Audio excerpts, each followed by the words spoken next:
kembali paparan dari Pak Dr. Fakih. Kita sapa dulu beliau. Assalamualaikum Pak Dr. Fakih.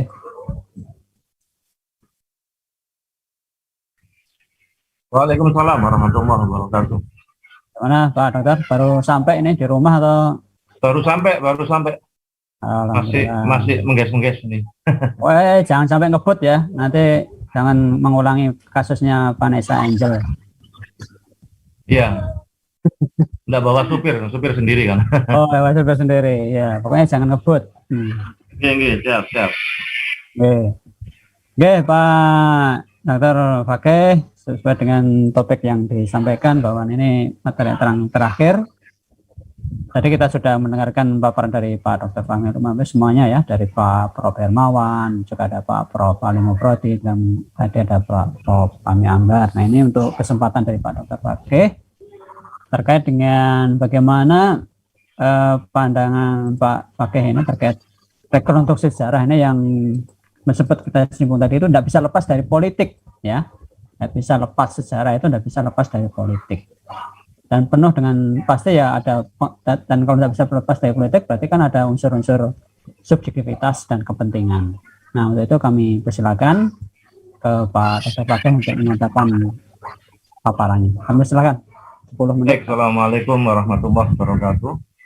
Mohon maaf saya baru bisa hadir dan belum bisa nyimak tadi. Yang saya hormati para guru-guru saya, para profesor-profesor dan teman-teman sekalian.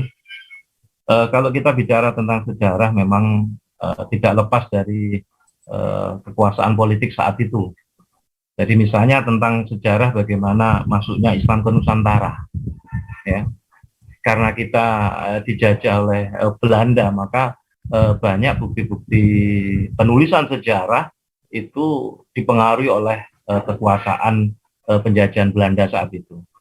Bahkan Jawa Timur saja untuk mencari tanggal lahirnya ini harus kemudian ke Belanda, ya, ke Belanda.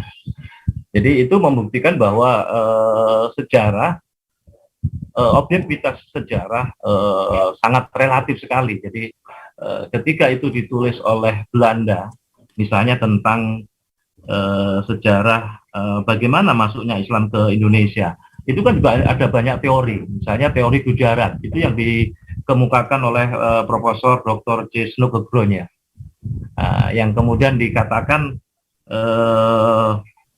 sejarah Islam Indonesia karena yang jajah Belanda saat itu maka mengikuti penulisannya Snuggronya ini.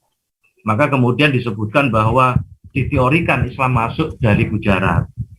Jadi karena menurut dia Islam itu tidak mungkin masuk ke Nusantara Indonesia langsung dari Arab tanpa melalui ajaran-ajaran tasawuf, dan saat itu yang berkembang di India. Nah, kemudian dia meneorikan tentang Gujarat dan masuk pertama yang dimasukkan adalah Kesultanan Samudra Pasai, sehingga kemudian dia menyebutkan abad ke-13 Masehi. Tetapi kemudian ada teori lagi, dibantah lagi oleh teori Makkah, ya, teori Makkah yang dikemukakan oleh misalnya Profesor Dr. Buya Hamka. Nah, beliau menggunakan fakta yang diangkat dari berita Cina, dinasti Tang gitu misalnya. Beliau mengatakan bahwa justru masuknya agama Islam ke Nusantara Indonesia terjadi pada abad ke-7 Masehi. Jadi berdasarkan dari berita Cina dinasti Tang. Kemudian menuturkan temuan-temuan beliau di mana ditemukan banyak pengusaha, wirausahawan Muslim Arab Islam itu di pantai barat Sumatera. Maka kemudian disimpulkan maka masuk dari daerah asalnya itu Arab. Jadi pertama kali Islam itu masuk dan bagaimana perkembangan Islam. Mungkin di Snuggronya tidak menyebutkan perkembangan Islam. Ini salah satu contoh misalnya. Ada sejarah-sejarah bagaimana perjuangan Islam masuk di Indonesia. Yang kemudian hari-hari ini banyak ilmuwan-ilmuwan muda yang meneliti ulang lagi. Ternyata memang ada kaitannya yang begitu luar biasa Islam sampai di Indonesia. Itu teori Mekah. Ada lagi kemudian teori Persia misalnya yang disampaikan oleh Profesor Dr. Husain Jayadiningrat. Ini beliau mengatakan bahwa Islam masuk dari Persia yang bermadhab Syiah. Malah pendapatnya ini kemudian didasarkan pada sistem baca atau sistem mengeja huruf Al-Quran. Misalnya ada mengeja dengan fathah, menyebut jabar, kasroh dengan jer, ya, doma dengan yes.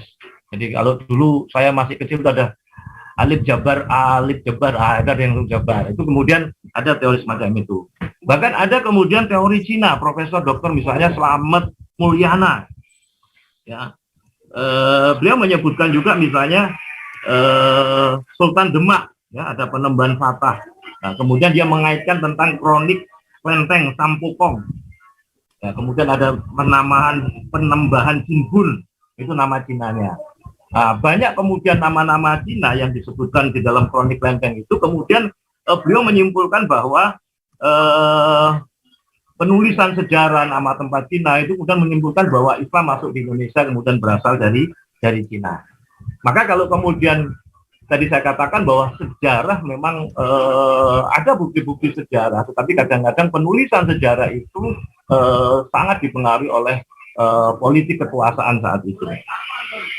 Ada lagi kemudian teori maritim, ya, N.A. Balot itu misalnya dari sejarawan Pakistan.